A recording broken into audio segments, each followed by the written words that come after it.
ময়নার হত্যার খবর পেলাম এইমাত্র অনলাইনে।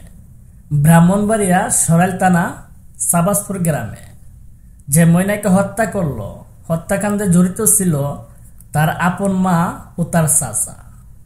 ময়নার বাবা বিদেশ থাকাকালীন ময়নার মা ময়নার চাচার সঙ্গে পরকীয় লিপ্ত ছিল। একদিন দুপুরবেলা আপত্তিকর অবস্থায় ময়না দেখে ফেলে। এখন তো এরা ভাবতেছে যে ময়না তো দেখে ফেলছে, ময়না বাবার কাছে বলে দিবে। এইভাবে চিন্তা করে ময়নার মা ময়নার একটা কান কেটে ফেলে, তারপরে দেওয়ালের সাথে ধাক্কা দেয়। ময়নার কিছু হয় নাই। লাস্টে ময়নার চাচা ময়নার লজ্জাস্থানে একটা রড ঢুকিয়ে দেয়, ময়না জায়গাতেই মারা যায়। আসলে একটা ছেলে মেয়ে যদি একটা মায়ের কাছে যদি নিরাপদ না থাকতে পারে, তাহলে কোথায় নিরাপদ পাবে বলেন? তো বাংলাদেশ পুলিশ প্রশাসনের কাছে দৃষ্টি আকর্ষণ করে বলতেছি, যাতে এরকম না হয়, একটা কঠিন শাস্তি দেন, যাতে ভবিষ্যতে আর এরকম না হয়।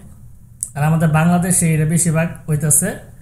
সবাই ভিডিওটা শেয়ার করে দেবেন সবার কাছে, যাতে সবাই সতর্ক হয়। সবাইকে ধন্যবাদ।